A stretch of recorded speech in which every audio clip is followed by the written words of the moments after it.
So, let's start with the basics.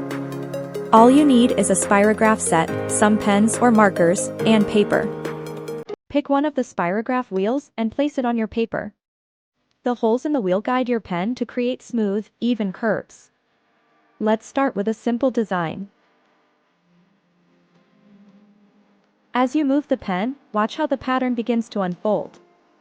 The key to spirography is patience and steady motion. Try switching between different wheels and pens of various colors to create unique patterns.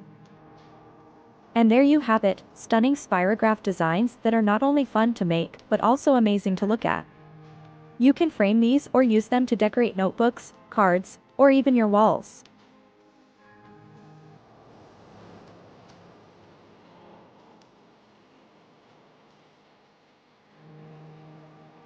Thanks so much for watching.